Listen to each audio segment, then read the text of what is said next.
అందరికీ నమస్తే. I'm K. Anil Reddy, JL in Political Science, Government Junior College, Kachiguda. In the last class, we were discussing about law. In law, so far we have discussed its meaning, definition, and features. Now we know what is law and what is the meaning of law. Today, we will try and understand the sources of law. Okay? Coming to the sources of law, generally, laws are formulated and implemented by the state itself. Coming to the modern era, all the laws are formulated and implemented by the state itself. Okay? But we can say law is the product of history. Okay? So far, law has passed various development stages and it has evolved from time to time. So we cannot say with one single source we are formulating the laws. There are various sources on which law is getting formulated.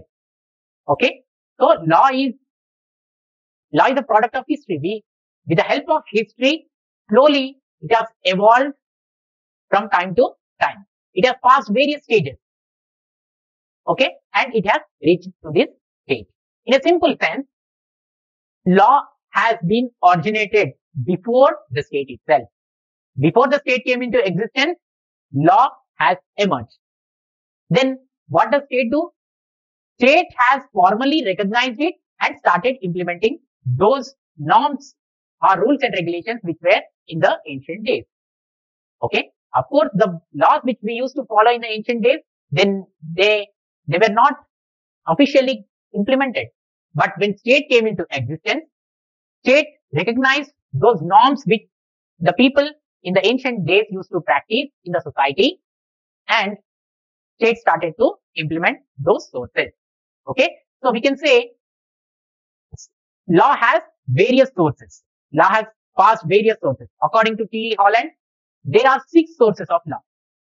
One is customs, religion, scientific commentaries, judicial decisions or adjudication, equity, and legislature. So these can be considered as the sources of law. So మనము శాసనానికి సంబంధించి last class లో అనేక విషయాలను మనం తెలుసుకోవడం జరిగింది. శాసనం యొక్క అర్థం, నిర్వచనాలు, అలానే శాసనానికి ఉన్నటువంటి లక్షణాలు. సో ఇప్పుడు శాసనం అంటే ఏంటో మనకి కొంత ఐడియా అనేది రావడం జరిగింది. ఓకే, శాసనం అంటే ఏంటో మనకి ఇప్పుడు అర్థమైంది. ఈ రోజు క్లాస్ లో మనం ఏం తెలుసుకుంటామంటే శాసనం యొక్క ఆధారాలు. సో శాసనానికి సంబంధించి ఆధారాల విషయానికి వచ్చినప్పుడు మనకి శాసనాలు అనేవి సాధారణంగా రాజ్యమే రూపొందించి అమలు చేయడం అనేది జరుగుతుంది. వాటిని మనం శాసనాలుగా పరిగణించడం జరుగుతుంది. ఓకే, కానీ రాజ్యం ఏర్పడక ముందే మనకి శాసనాలు అనేవి అమల్లో ఉండేవి. ప్రాచీన కాలంలో మనం చరిత్రను కనుక గమనిస్తే చరిత్ర ఆధారంగానే శాసనం అనేది అభివృద్ధి చెందుతూ వచ్చింది అని చెప్పుకోవచ్చు. అనేక పరిణామాల క్రమమే శాసనంగా మనం చెప్పుకోవచ్చు. ఓకే, అనేక విషయాలను దృష్టిలో పెట్టుకొని మనము శాసనాన్ని రూపొందించుకోవడం అనేది జరిగింది. అనేక పరిణామాల ఆధారంగానే శాసనాలు అనేవి రూపొందాయని చెప్పుకోవచ్చు. ఓకే, సో రాజ్యం ఏం చేస్తుంది అంటే ఏవైతే ఆచారాలు, ఏవైతే సాంప్రదాయాలు పూర్వకాలంలో పాటించారో వాటినే ఇప్పుడు రాజ్యం అనేది అధికారికంగా గుర్తించి వాటిని చట్టం రూపంలో అమలు చేయడం అనేది జరుగుతుంది. ఓకే, కానీ మనం శాసనాన్ని ఏ ఒక్క ఆధారం ద్వారానో నియమించుకోలేదు, వాటిని రూపొందించుకోలేదు. అవన్నీ కూడా చరిత్ర ఆధారంగానే రూపొందాయని చెప్పుకోవచ్చు. ఓకే, సో చరిత్రను గమనిస్తే మనకి అనేక ఆధారాలు అనేవి శాసనానికి ఉన్నట్టుగా మనకు తెలుస్తుంది. సో టిఈ హాలండ్ అనే అతను పేర్కొన్నట్టుగా చట్టానికి 6 ఆధారాలు అనేవి ఉన్నాయి. సో అవి ఏంటివి అంటే ఆచారాలు, మతం, శాస్త్రీయ వ్యాఖ్యానాలు, న్యాయ నిర్ణయాలు, సమత మరియు శాసనసభ. ఇవన్నీ కూడా శాసనానికి ఉన్నటువంటి ముఖ్యమైనటువంటి ఆధారాలుగా మనం చెప్పుకోవచ్చు. Okay, so now we will move on to the first point, that is customs. Customs can be considered as one of the important sources of law. In the ancient days, the disputes between the individual were settled depending upon the prevailing customs and traditions in the ancient days. So whenever there used to be disputes between the people, they used to settle with the help of the customs and traditions which were prevailing in that particular society. So larger part of the people and larger part of the society were in the favor of these customs and traditions. So that's why, as most of the society is considering and they are following them as laws, so we can simply say they had social acceptance. That means the people in that particular society have accepted these customs and traditions as part of the law. There were no formal courts in those times. Okay, they used to settle these disputes depending upon the rules and regulations that they used to follow within the society. Okay, suppose for example, if we take marriage laws, we have taken these laws from the social norms or the traditions and the customs we used to follow in the ancient days. Okay, and the best example for the customs making laws is England. In England, they make laws basing on the customs and traditions. Coming to America, some of the provisions, constitutional provisions in America are also based on these customs and traditions. Okay, so therefore, we can simply say customs used to settle the disputes between the people in the ancient days. Okay, then after, in the modern era, those customs which we used to follow in the ancient days were formally recognized by the state and it is implementing them. So customs are the very, very and basic important source of the law. Okay, so మనము శాసనం ఆధారాల విషయానికి వచ్చినప్పుడు, శాసనం ఆధారాల్లో మొట్టమొదటిది ఏంటిది అంటే ఆచారాలు. ఆచారాలు అనేవి శాసనానికి ఉన్నటువంటి మొట్టమొదటి ఆధారంగా మనం చెప్పుకోవచ్చు. ఎందుకనంటే ప్రాచీన కాలంలో వ్యక్తుల మధ్య ఉత్పన్నమయ్యేటువంటి వివాదాలు ఏవైతే ఉంటాయో అవన్నీ కూడా ఈ ఆచారాలు సాంప్రదాయాల ద్వారానే పరిష్కరించడం అనేది జరిగింది. అంటే ఎప్పుడైనా వివాదాలు వ్యక్తుల మధ్య ఉన్నట్టయితే వాటిని ఎలా పరిష్కరించే వాళ్ళు అంటే ఆ సమాజంలో ఉన్నటువంటి ఆచారాలు సాంప్రదాయాల ద్వారా వాటిని పరిష్కరించుకునేటువంటి సాంప్రదాయం ప్రాచీన కాలంలో కొనసాగిందని చెప్పుకోవచ్చు. ముఖ్యంగా చెప్పాలంటే ఈ ఆచారాలు సాంప్రదాయాలకు ప్రజల యొక్క మద్దతు, సమాజం యొక్క మద్దతు అనేది కూడా ఉండేది. అందుకనే ఈ ఆచారాలు సాంప్రదాయాల ద్వారా అనేక రకాలైనటువంటి పరిష్కారాలు కనుగొనడం అనేది జరిగింది. ఓకే, ఇంకా చెప్పాలి అంటే మనకి వివాహ చట్టాలు ఏవైతే ఉన్నాయో, వివాహ చట్టాలను మనం ఎక్కడి నుంచి తీసుకున్నామంటే సమాజంలో వ్యక్తులు పాటించేటువంటి ఆచారాలు సాంప్రదాయాల ద్వారానే ఈ వివాహ చట్టాలను మనము గ్రహించడం జరిగింది.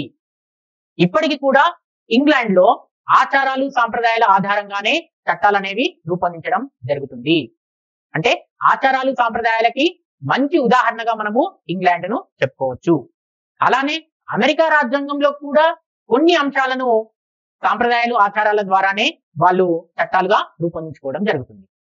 ఓకే, సో అందుకని సింపుల్ గా చెప్పాలంటే, సులభంగా మనం అర్థం చేసుకోవాలంటే, ఆచారాలు అనేవి ఏవైతే మనము ప్రాచీన కాలంలో చట్టం రూపంలో వివాదాలను పరిష్కరించడానికి ఉపయోగించడం జరిగిందో, వాటిని ఆధునిక కాలం వచ్చిన తర్వాత వాటిలో నుంచి కొన్ని అంశాలను చట్టంగా రాజ్యమే గుర్తించి వాటిని అమలు చేయడం అనేది జరిగింది. అంటే ఆచారాలను సాంప్రదాయాలను ఏవైతే మనం పాటిస్తున్నామో వాటిని రాజ్యమే ఇప్పుడు ప్రత్యక్షంగా గుర్తించి అమలు చేయడం అనేది జరుగుతుంది. ఇవి ఆచారాలు. Then second one is religion. Religion is one more important sources of law. Okay, in the ancient days, the administration of various kingdoms or empires was based on religious instruction. Okay, so in a simple sense, in the ancient days, religion have dominated the administration in various countries. Especially to take the example, ancient Greek city-states were governed basing on the divine law. That means basing on the religious law, the governance in the ancient city-states used to continue. Okay, so that's why in the ancient days, religion was given more prominence.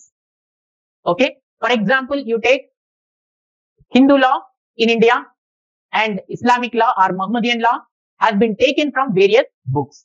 Hindu law is taken from Manusmriti and Muhammadan law is taken from Sharia. So these have become, okay, a very important source of law. And in the medieval period also, we can say religion simply dominated the state affairs. Okay. So now even today in the modern era, some of the Hindu laws and Islamic laws are based on the religion itself. So I told you Manusmriti as well as Sharia. These are the two books where certain laws in the society or in various states have been taken from this religious text. For example, marriage law or inheritance. So these are the two laws totally based on religion. Okay. So we can simply say religion is one of the important sources of law, because these, with the help of these, in the ancient days, the administration used to take place. Divine law used to dominate the administrative system. And coming to the modern era, certain laws basing on Hindu and Islamic laws were drawn from various religious texts. And even today, there are some of the nations which are dependent upon the religious texts in making the laws. For example, Afghanistan, Pakistan, and some Arab nations. Even today, they are following the religion as the main source of the law. So మనము రెండో అంశం విషయానికి వచ్చినప్పుడు మతం, శాసనానికి మతం అనేది అతి ముఖ్యమైనటువంటి ఆధారంగా మనం చెప్పుకోవచ్చు. ఆచారాలు, మతం అనేవి రెండు కూడా సన్నిహిత సంబంధం కలిగినటువంటి అంశాలుగా మనం చెప్పుకోవచ్చు. మతం ద్వారా ప్రాచీన కాలంలో పూర్తిగా రాజ్య వ్యవస్థ అంతా కూడా మతం ఆధారంగానే పరిపాలన కొనసాగించడం అనేది జరిగింది. అంటే ముఖ్యంగా చెప్పాలంటే అక్కడ పరిపాలన అనేది మతం ఆధారంగానే జరిగిందని చెప్పుకోవచ్చు. ఇది మధ్యయుగం వరకు కూడా కొనసాగింది. అంటే ఎవరైతే రాజులు ఉంటారో, ఎవరైతే మత పెద్దలు ఉంటారో వాళ్ళు రూపొందించినటువంటి చట్టాలు మతం ఆధారంగా రూపొందించే వాళ్ళు. సో అందుకనే మతానికి అంత ప్రాధాన్యత అనేది లభించింది. సో దీన్నే మనం ఏమంటామంటే దైవిక న్యాయంగా కూడా పరిగణించడం జరుగుతుంది. అంటే దేవుడే స్వయంగా పరిపాలన చేసినట్టుగా అప్పుడు ప్రాచీన కాలంలో వారు భావించేవారు. ఉదాహరణకి చాలా చట్టాలు మన దగ్గర ఉన్నటువంటి వివాహ చట్టం కావచ్చు, ఓకే, వారసత్వ చట్టం కావచ్చు, ఈ రెండు చట్టాలను కూడా మతం ఆధారంగానే ఈ చట్టాలను రూపొందించుకోవడం జరిగింది. ముఖ్యంగా చెప్పాలంటే హిందూ చట్టం కావచ్చు, ఇస్లాం చట్టం కావచ్చు, ఇవి కొన్ని మత గ్రంథాల ద్వారా వీటిని తీసుకొని చట్టాలుగా అమలు పరచుకోవడం అనేది జరుగుతుంది. హిందువులకి ముఖ్యమైనటువంటి ఆధారం ఏంటిది అంటే మనుస్మృతి. తర్వాత మహమ్మదీయ చట్టానికి లేదా ఇస్లాం చట్టానికి ముఖ్య ఆధారం ఏంటిది అంటే షరియా. సో ఈ రెండు చట్టాల ద్వారా ఈ రోజు కూడా కొన్ని అంశాలను మనము వాటిలో తీసుకొని మతం ఆధారంగానే చట్టాలను రూపొందించుకొని అమలు పరచుకోవడం అనేది జరుగుతుంది. ప్రాచీన యుగంలో ఉన్నటువంటి గ్రీక్ నగర రాజ్యాలు కూడా మతం ఆధారంగానే పరిపాలింపబడ్డాయని కూడా మనం చెప్పుకోవచ్చు. సో ఈ విధంగా మతం అనేది ఒక ముఖ్యమైనటువంటి శాసనానికి ఆధారంగా పనిచేసిందని మనం చెప్పుకోవచ్చు. Then moving on to the third one, that is scientific commentaries. Third one is scientific commentaries. Scientific commentaries are very important source of law. Okay, the works of eminent, the statements or the comments of jurists also help in the formulation of law. So scientific commentaries can also be treated as one of the important source of law. Okay, the great opinions, writings, or the comments which are made by the various judges, jurists, okay, and lawyers have been given prominence, okay, as far as scientific commentaries are concerned. Okay, what they do, they point out the drawbacks in the law and suggest some solutions. Okay, in scientific commentaries, various lawyers, jurists, and judges, they will make certain comments, or through their works, they highlight the drawbacks in the law and suggest certain solutions. So these are scientific commentaries. To take the best example,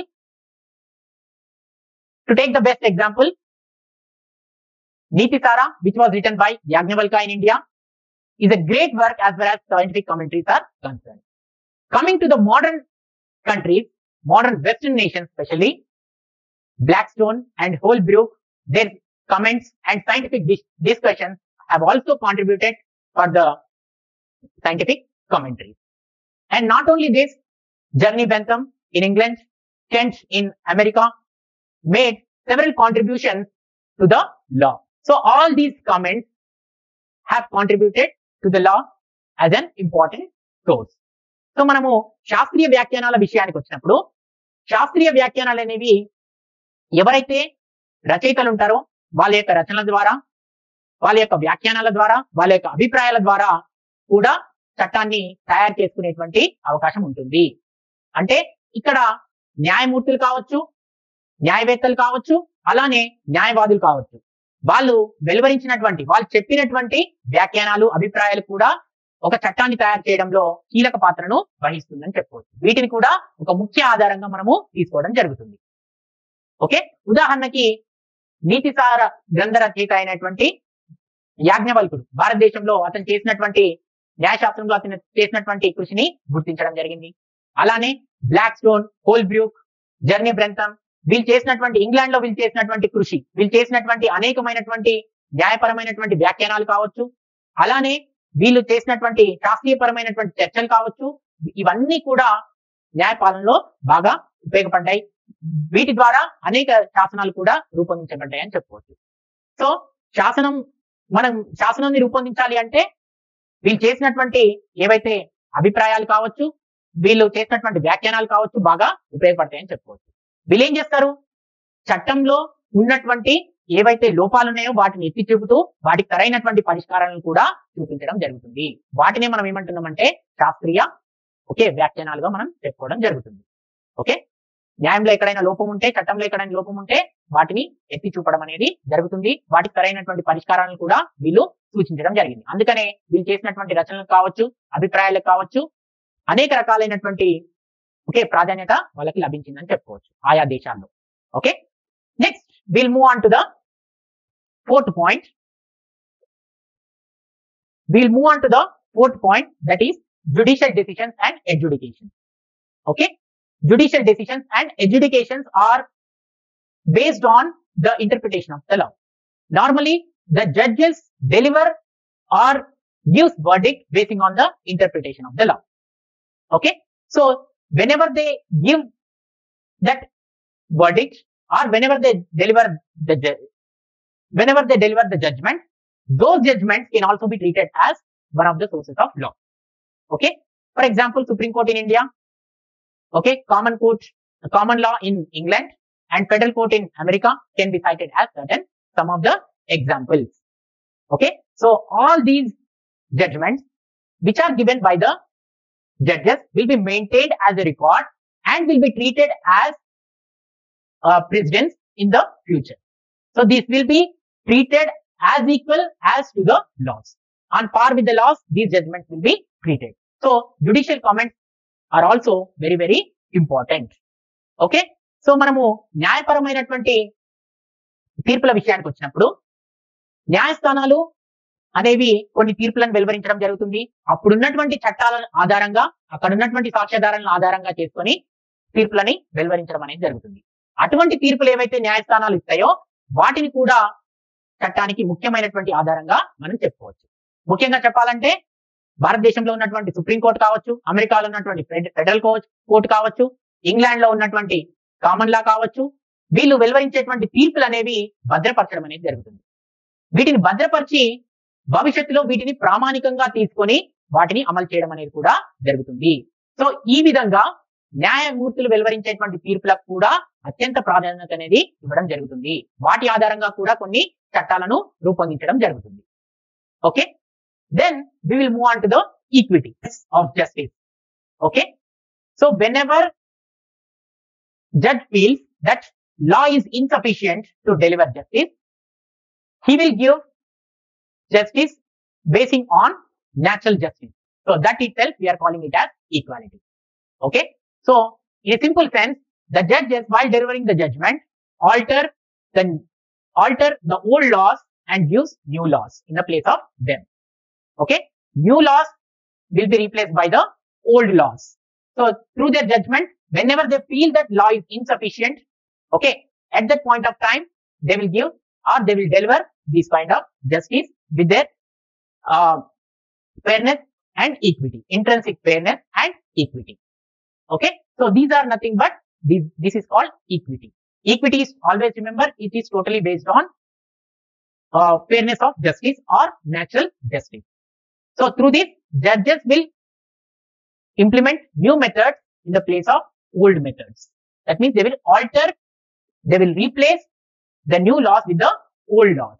Okay, so whenever they feel that law is insufficient, then they can deliver this kind of justice, keeping in the mind fairness of justice and equal treatment. So మనకి సమత అనేది కూడా శాసనానికి ఉన్నటువంటి అతి ముఖ్యమైనటువంటి ఆధారంగా చెప్పుకోవచ్చు. సమత ద్వారా, సమత లేదా సమత ధర్మం ద్వారా అనేక రకాలుగా న్యాయమూర్తులు తీర్పులు అనేవి ఇవ్వడం జరుగుతుంది. న్యాయమూర్తులు ఎప్పుడైతే ఉన్నటువంటి చట్టం సరైనటువంటి విధంగా లేదని భావించినప్పుడు, అటువంటి సందర్భాల్లో వాళ్ళు వాళ్ళ యొక్క పరిజ్ఞానాన్ని ఉపయోగించి వాళ్ళు కొత్త చట్టాలకి రూపకల్పన చేయడం అనేది జరుగుతుంది. ఎలా అంటే సహజ న్యాయం సూత్రం ద్వారా, తర్వాత అందరికీ సమన్యాయం అందే విధంగా వీటి రెండిట్లో ఈ రెండింటిని కూడా దృష్టిలో పెట్టుకొని వాళ్ళు సమత ధర్మాన్ని పాటించి అటువంటి తీర్పులు అనేవి ఇవ్వడం జరుగుతుంది. ఎప్పుడు చట్టం ఒకవేళ సరైన విధంగా లేనప్పుడు, అస్పష్టంగా ఉన్నప్పుడు, చట్టం అనేది అనేక విధాలైనటువంటి అర్థాలను సూచిస్తున్నప్పుడు మాత్రం ఇటువంటి నిర్ణయాలకు అవకాశం ఉంటుంది. Okay, then sixth one is legislature.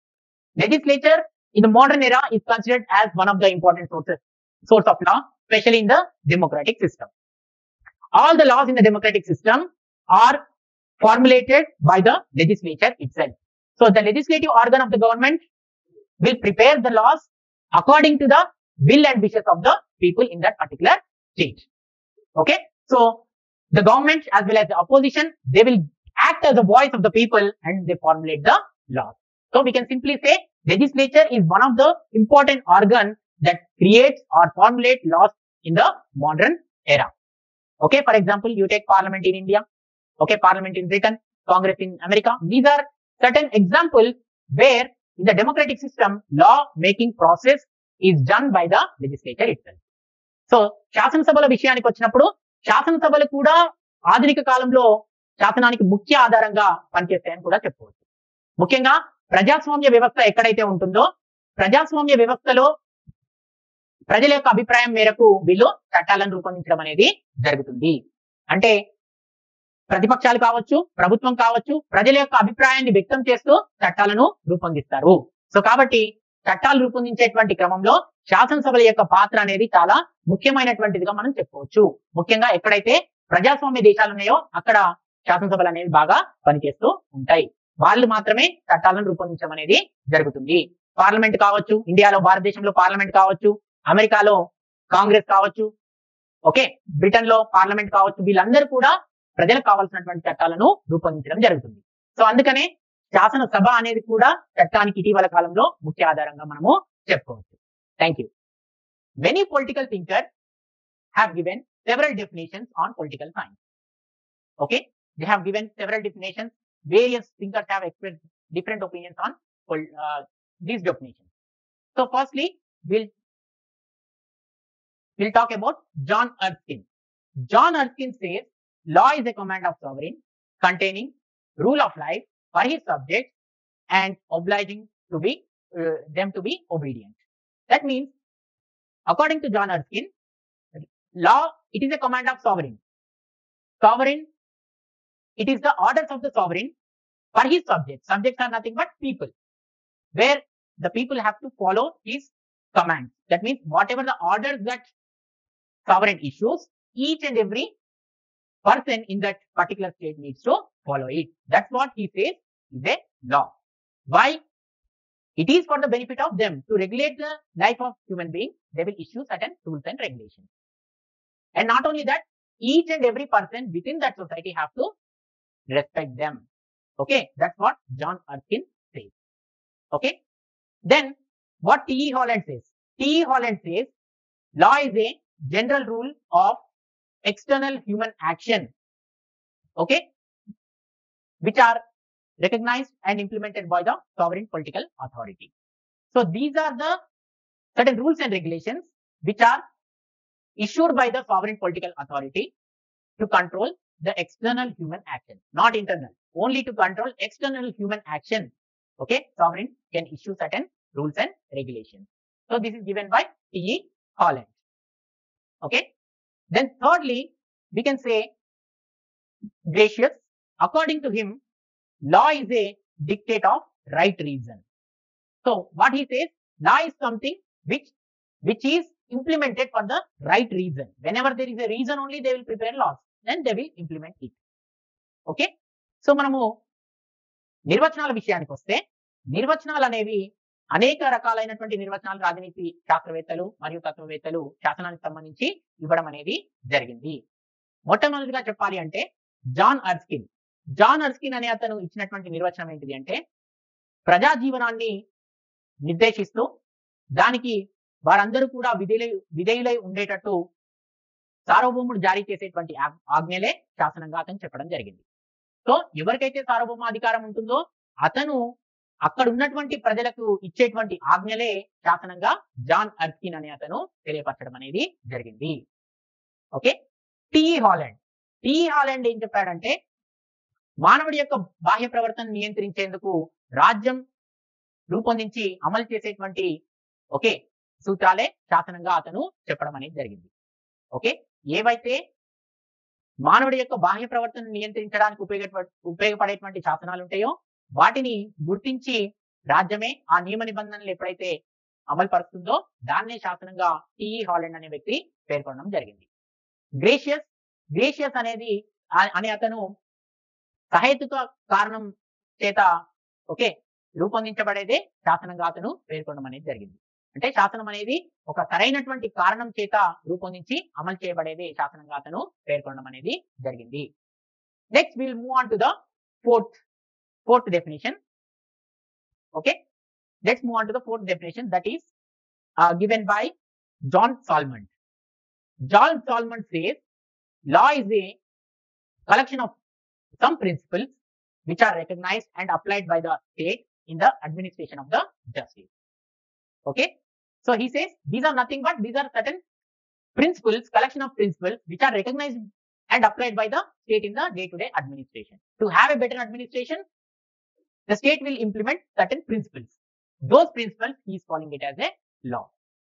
And Woodrow Wilson says, according to Woodrow Wilson, law is a portion of established thoughts and habits which have gained the distinct and formally recognized in the shape of uniform rules which are backed by the power, authority and the power of government.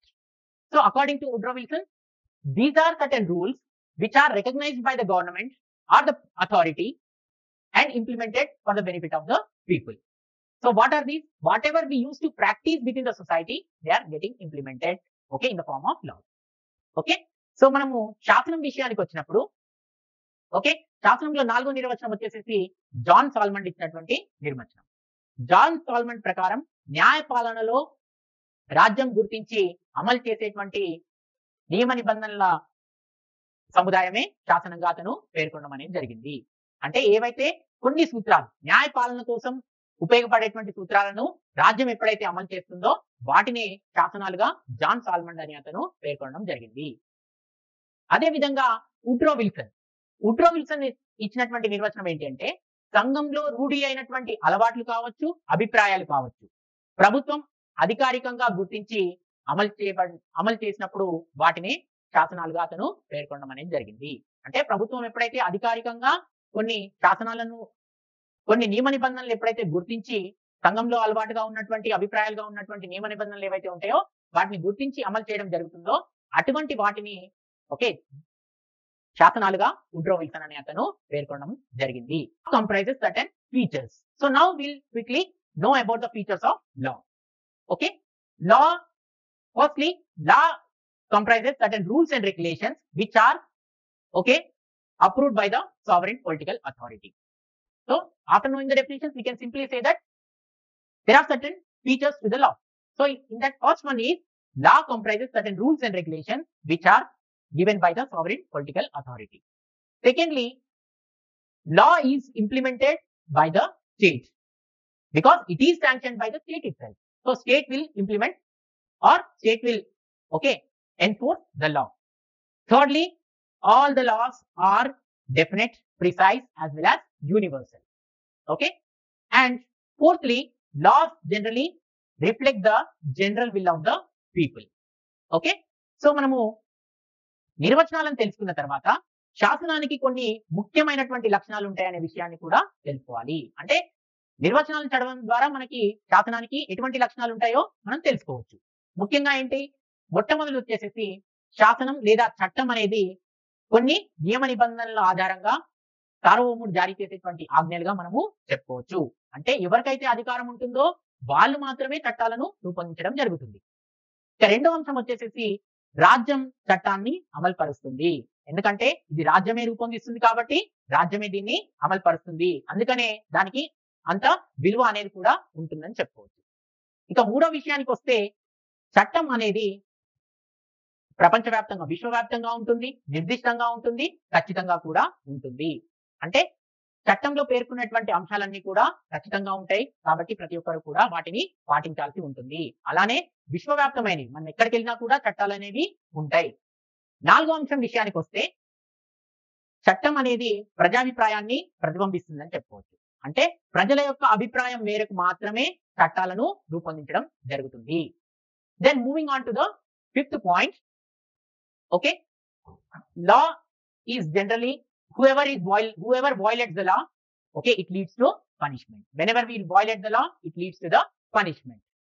Sixthly, law is coercive, okay, and it is implemented and compulsorily. That means law is coercive as well as compulsion. It is implemented on the compulsory basis. And seventhly, law generally reflects the individual as well as general will and general welfare of the people. Whenever laws are made, they are intended to benefit the people in the state or society. And lastly, law is dynamic. That means law keeps on changing. Okay, we can't say law can be only static. Okay, law always changes from time to time.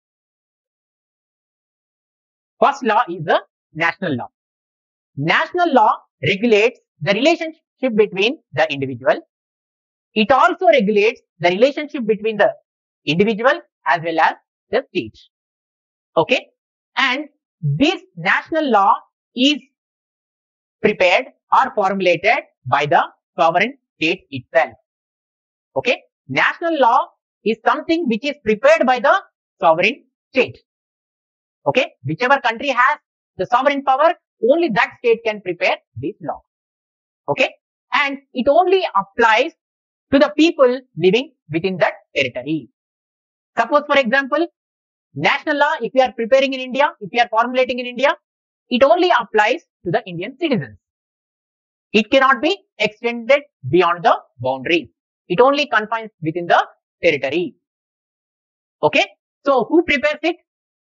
It is prepared by the sovereign state itself.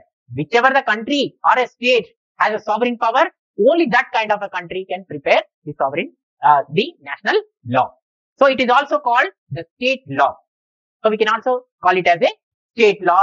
All the citizens have to abide by the national law which is prepared by the sovereign state. So if you violate the national law, it may lead to the punishment. So all the citizens who are residing in that particular state have to obey it, and they have to follow the law which is prepared in that particular country. So మనము జాతీయ చట్టం విషయానికి వస్తే మొట్టమొదటిది ఏంటిది అంటే జాతీయ చట్టం. జాతీయ చట్టం విషయానికి వచ్చినప్పుడు జాతీయ చట్టం అనేది వ్యక్తుల మధ్య సంబంధాలని ఇది సూచిస్తుందని చెప్పుకోవచ్చు. వ్యక్తుల మధ్య ఉన్నటువంటి సంబంధాలను ఇది క్రమబద్ధీకరిస్తుంది. అలానే వ్యక్తులకు మరియు రాజ్యానికి మధ్య ఉన్నటువంటి సంబంధాలను కూడా ఇది క్రమబద్ధీకరిస్తుందని చెప్పుకోవచ్చు. ఈ జాతీయ చట్టాన్ని ఎవరు తయారు చేస్తారు, ఎవరు రూపొందిస్తారు అంటే సార్వభౌమ అధికారం గల రాజ్యాలు మాత్రమే ఈ జాతీయ చట్టాన్ని రూపొందించడం అనేది జరుగుతుంది. ఓకే, ఏ రాజ్యానికైతే సార్వభౌమ అధికారం ఉంటుందో, అంటే అటువంటి అధికారం ప్రజల చేత ఉన్నటువంటి అధికారం ఎవరికైతే ఉంటుందో అటువంటి రాజ్యం మాత్రమే ఈ యొక్క జాతీయ చట్టాన్ని రూపొందించడం జరుగుతుంది. జాతీయ చట్టం అనేది ఆ రాజ్య పరిధి వరకు మాత్రమే వర్తిస్తుందని చెప్పుకోవచ్చు. ఓకే, ఆ రాజ్య పరిధిని దాటి ఈ చట్టం అనేది వర్తించదు. ఉదాహరణకు మనం భారతదేశంలో ఒక జాతీయ చట్టాన్ని మనం రూపొందించుకుంటున్నామంటే ఇక్కడ ఉన్నటువంటి పౌరులకు మాత్రమే, భారతదేశంలో ఉన్నటువంటి వ్యక్తులకు మాత్రమే ఇది వర్తిస్తుంది. భారతదేశంలో ఉన్న బయటి వ్యక్తులకు ఇది ఎట్టి పరిస్థితుల్లో కూడా వర్తించదు. సో దీన్ని ఎవరు తయారు చేస్తారు అంటే సార్వభౌమ అధికారం ఉన్నటువంటి వ్యక్తులు మాత్రమే తయారు చేసి అమలు చేయాల్సి ఉంటుంది. ఓకే, సో అందుకనే మనకి జాతీయ చట్టం అనేది దీన్ని రాజ్య చట్టంగా కూడా మనము చెప్పుకోవచ్చు. ఎందుకంటే ఇది కేవలం రాజ్యంలో ఉన్నటువంటి వ్యక్తులకు మాత్రమే వర్తిస్తుంది కాబట్టి దీన్ని రాజ్య చట్టంగా కూడా పరిగణించడం అనేది జరుగుతుంది. ఓకే, సో మనం జాతీయ చట్టాన్ని మళ్ళీ రెండు విధాలుగా చెప్పుకున్నాం. ఒకటి రాజ్యాంగ చట్టం, ఇది ప్రభుత్వ అంగాల మధ్య ఉన్నటువంటి సంబంధాల గురించి తెలియజేస్తుంది. తర్వాత సాధారణ చట్టం, ఇది ప్రజల యొక్క సాధారణ పరిపాలన అంశాల గురించి తెలియజేస్తుంది. Okay, this national law is telling us about two things. Okay, one is constitutional law, which is dealing with the relationship between the various organs of the government, and ordinary law, which is telling us about the day-to-day administration of the people. Now let's move on to the international law. International law deals with the relationship between various sovereign states. Okay, but we have to remember one thing: international law is not prepared and enforced by any sovereign state. Okay, so international laws are not prepared by any particular country. They have to be followed voluntarily by the states. Okay, no one is going to prepare international laws. These laws can be followed with the will of the state, various states. If two states agree to follow certain law, they can follow. It is totally on the voluntary basis. No particular country or countries are going to prepare this international law. And one thing we have to remember: International Court of Justice delivers justice basing on the international law itself. Here we have to observe one thing: there are no international laws, no country is going to prepare these laws. But how International Court of Justice is going to deliver the justice? Here, whoever is going to the International Court of Justice for their disputes, they have to abide by the rules and regulations, and they have to promise them that they are going to abide by the decisions of the International Court of Justice. So that's how, when two countries agree, then only these disputes can be solved by the International Court of Justice. Otherwise, it doesn't have any power. It doesn't have any laws to exercise and deliver the justice. Okay, so international laws are nothing but these are the laws which regulate the relationship between various states or countries, and each of the country whichever have to follow the international law, they have to follow it voluntarily. One cannot force them to follow these international laws. So మనకి అంతర్జాతీయ చట్టం విషయానికి వచ్చినప్పుడు, అంతర్జాతీయ చట్టం అనేది వివిధ రాజ్యాల మధ్య ఉన్నటువంటి సంబంధాలను గురించి తెలియజేస్తుందని చెప్పవచ్చు. ఓకే, సో ఇది అంతర్జాతీయ చట్టం ఏం చేస్తుంది అంటే వివిధ రాజ్యాల మధ్య ఉన్నటువంటి సంబంధాల గురించి మనకి తెలియజేస్తుంది. అలానే వివిధ రాజ్యాల మధ్య ఉన్నటువంటి సంబంధాలను కూడా ఇది క్రమబద్ధీకరిస్తుందని చెప్పుకోవచ్చు. అయితే అంతర్జాతీయ చట్టం విషయానికి వచ్చినప్పుడు, అంతర్జాతీయ చట్టం అనేది ప్రత్యేకంగా ఏ ఒక్క రాజ్యం కూడా రూపొందించదు. ఏ ఒక్క రాజ్యం, సార్వభౌమ అధికారం కలిగినటువంటి రాజ్యం ఏది కూడా దీన్ని ప్రత్యేకంగా రూపొందించదు. అంతర్జాతీయ చట్టాన్ని అనుసరించాలి అంటే ఖచ్చితంగా ఇచ్ఛాపూర్వకంగా లేదా స్వచ్ఛందంగా ఆ యొక్క దేశం అనేది అనుసరించాల్సినటువంటి అవసరం ఉంటుంది. ఎందుకంటే దీన్ని ఏ చట్టం కూడా, ఏ ఒక్క రాజ్యం కూడా రూపొందించదు. కాబట్టి అంతర్జాతీయ చట్టాన్ని అనుసరించాలా లేదా అనేది ఆయా దేశాలకు మాత్రమే వదిలివేయడం అనేది జరిగింది. మనం ఒక విషయాన్ని పరిగణనలోకి తీసుకుంటే, అంతర్జాతీయ చట్టాలన్నీ కూడా అంతర్జాతీయ న్యాయస్థానం ద్వారా, అంతర్జాతీయమైనటువంటి ఏవైతే వివాదాలు ఉంటాయో అవన్నీ కూడా అంతర్జాతీయ న్యాయస్థానం ద్వారానే మనం పరిష్కరించుకుంటాం. అయితే అంతర్జాతీయ న్యాయస్థానానికి వెళ్ళినప్పుడు మనము ఖచ్చితంగా రెండు దేశాలు కూడా వాళ్ళ తీర్పుకి లోబడి ఉంటామని ఒకే అంగీకారం ఉంటేనే అప్పుడు మాత్రమే అటువంటి కేసులను మాత్రమే అంతర్జాతీయ న్యాయస్థానం అనేది విచారిస్తుంది. సో ఇంకా సింపుల్ గా మనం సులభంగా అర్థం చేసుకోవాలి అంటే రెండు దేశాలు అంగీకరిస్తేనే అదొక చట్టంగా అంతర్జాతీయంగా కొనసాగేటువంటి అవకాశం ఉంటుంది. ఓకే, లేదంటే ఓకే అటువంటి చట్టాలు మాత్రం ఎవరు కూడా తయారు చేయరని మనం చెప్పుకోవాలి. Now we will move on to the third one. Okay, as we discussed, national law is further divided into two. One is constitutional law and the second is ordinary law. Now let's talk about constitutional law. Constitutional law is the basic law of the land, or we can say it is the supreme law of the land. That means the entire country or a state depends upon this constitutional law. In a simple sense, the day-to-day administration in a particular country is conducted according to the constitutional law itself. What does this constitutional law do? Constitutional law tells us the relationship between the various organs of the government. Okay, it tells us the basic structure and functioning of the various organs of the government. And it also tells us the relationship between the various organs of the government. Constitutional law may be written or unwritten sometimes. Okay, some of the constitutional laws are in written in form and some other are not written in form. For example, you take India, the constitutional law is written. Whereas if you take the example of England, they have unwritten constitution. So whether it is written or unwritten, the rules and regulations which are related to the government is clearly prescribed. And one more thing, constitutional law is framed by a special, special agency called Constituent Assembly. So some of the people, experts or eminent personalities will frame this constitutional law. So the entire country has to depend upon the constitutional law itself. Okay, and constitutional law also tells us the various responsibilities and rights that a citizen can enjoy. Okay, especially in democratic countries, constitutional law will be given more and more importance. Okay, so simply to understand, constitutional law is the law of the land, or it is the basic structure of that particular land, where the relationship between various organs of the government are clearly described.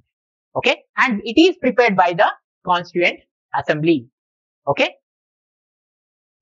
మనము మూడో చట్టం విషయానికి వస్తే, మనం ఇంతకుముందు చెప్పుకున్నట్టు జాతీయ చట్టాన్ని రెండు విధాలుగా మనం చెప్పుకోవడం అనేది జరిగింది.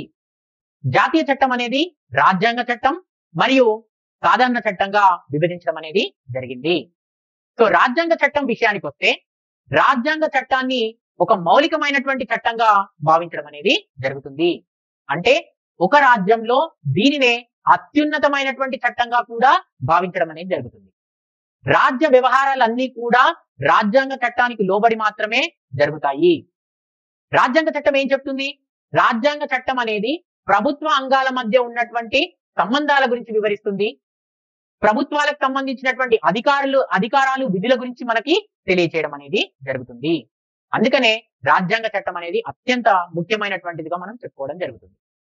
ఇదే కాకుండా రాజ్యాంగ చట్టం అనేది లిఖిత పూర్వకంగా ఉండొచ్చు, అలిఖిత పూర్వకంగా కూడా ఉండవచ్చు. కొన్ని సందర్భాల్లో భారతదేశాన్ని ఉదాహరణకు తీసుకుంటే మనకు లిఖిత పూర్వకమైనటువంటి రాజ్యాంగ చట్టం అనేది ఉంది. అదే మనము ఇంగ్లాండ్ విషయాన్ని చూసుకుంటే వాళ్ళకి అలిఖిత పూర్వమైనటువంటి రాజ్యాంగం అనేది వాళ్ళకి ఉందని చెప్పుకోవచ్చు. సో లిఖిత పూర్వకంగా ఉన్నా అలిఖిత పూర్వకంగా ఉన్నా కూడా ఇది వ్యక్తులకు ఉన్నటువంటి హక్కులు విధుల గురించి కూడా తెలియజేస్తుందని చెప్పుకోవచ్చు. సో అందుకనే ప్రజాస్వామ్య దేశాలలో రాజ్యాంగ చట్టానికి అత్యంత ప్రాముఖ్యత అనేది ఇవ్వడం అనేది జరుగుతుంది. ఎక్కడైతే ప్రజాస్వామ్య దేశాలు అనేవి ఉంటాయో అక్కడ ఖచ్చితంగా రాజ్యాంగ చట్టానికి ఖచ్చితంగా గౌరవం అనేది కూడా ఇవ్వడం జరుగుతుంది. అయితే ఈ రాజ్యాంగ చట్టాన్ని ఎవరు రూపొందిస్తారు అంటే, ఎవరైతే రాజ్యాంగ పరిషత్ అంటే ఎవరైతే బాగా మంచి పరిజ్ఞానం కలిగినటువంటి వ్యక్తులు ఉంటారో అటువంటి వాళ్ళ చేత ఈ రాజ్యాంగం అనేది రూపొందించడం అనేది జరుగుతుంది. దాన్నే మనం ఏమంటున్నామంటే రాజ్యాంగ పరిషత్ అంటున్నాం. రాజ్యాంగ పరిషత్ ద్వారానే ఈ యొక్క చట్టాన్ని రూపొందించుకోవడం జరుగుతుంది. Then next we will move on to the Okay. Next point, that is ordinary law. Ordinary law is also one of the important law, we can say. Ordinary law is considered as the subordinate law to the constitutional law. This kind of ordinary law is formulated by the competent authority. That means whoever have the legal power, they can only formulate and enforce this kind of ordinary law. Okay. And one more thing, ordinary law tells us the relationship between citizens in relationship with state, society and government. Okay. What does ordinary law say? Ordinary law regulates the relationship between citizens, government, society as well as the state. And while preparing this ordinary law, it is backed by various customs, traditions, usages and religion. So some of the aspects belonging to the customs, traditions as well as the religion, some of the aspects will be taken from these.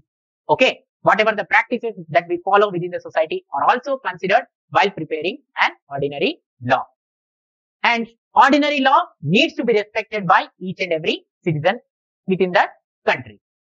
Okay. Simply to understand, ordinary law tells us or describes or regulates the relationship between citizens, state, government and the society. It is prepared by the competent authority. Whoever has the legal power, they are entitled to formulate the ordinary laws. And always remember, ordinary laws are the subordinate law to the constitutional law. Okay. So మనము సాధారణ చట్టం విషయానికి వస్తే, సాధారణ చట్టాలు అనేవి రాజ్యాంగ చట్టాలకు లోబడి ఉంటాయని తెలుసుకోవాలి. ఓకే.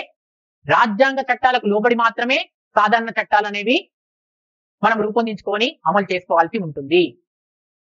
సో ఇవి ఎవరు రూపొందిస్తారు అంటే, ఎవరికైతే అధికారం ఉంటుందో వాళ్ళు మాత్రమే వీటిని రూపొందించి అమలు చేయాల్సినటువంటి బాధ్యతను కలిగి ఉంటారని చెప్పుకోవచ్చు. ఆధునిక కాలంలో వీటిని రూపొందించేది ఎవరు అంటే శాసనసభలు. భారతదేశంలో పార్లమెంట్ కావచ్చు, ఇంగ్లాండ్ లో పార్లమెంట్ కావచ్చు, వీటిని రూపొందించి అమలు చేసేటువంటి బాధ్యతను శాసనసభలు మాత్రమే తీసుకుంటాయి. అలానే సాధారణ చట్టం అనేది వ్యక్తుల పౌరులు ఎవరైతే ఉంటారో పౌరులతో రాజ్యం, సమాజం, తర్వాత ప్రభుత్వం మధ్య ఉన్నటువంటి సంబంధాలనేది క్రమబద్ధీకరిస్తుందని చెప్పుకోవచ్చు. అంటే ఇదేం తెలియజేస్తుంది మనకి? పౌరులతో రాజ్యానికి, సమాజానికి, ప్రభుత్వానికి ఎటువంటి సంబంధం ఉందో ఈ యొక్క సాధారణ చట్టం అనేది మనకి తెలియజేస్తుందని చెప్పుకోవచ్చు. ఓకే. సో ఈ విధంగా సాధారణ చట్టం అనేది రాజ్యాంగ చట్టానికి లోబడి ఉంటుంది. సాధారణ చట్టం రూపొందించేటువంటి బాధ్యత శాసనసభలకు ఇవ్వడం అనేది జరిగింది. శాసనసభలు మాత్రమే సాధారణ చట్టాన్ని రూపొందించడం అనేది జరుగుతుంది. అలానే సాధారణ చట్టం అనేది పౌరులతో రాజ్యం, సమాజం, ప్రభుత్వానికి మధ్య ఉన్నటువంటి సంబంధాన్ని ఇది తెలియజేస్తుందని చెప్పుకోవచ్చు. Okay. Next we will move on to the fifth point. As we discussed before, ordinary law is divided into two: public law and private law. Okay. Public law regulates the relationship between individuals and the state. Okay. Ordinary law is telling us about the citizens in relationship with state, society and government. But here public law is dealing with relationship with individual to the state. Okay. Public law guarantees certain rights where it also restricts the interference of the state.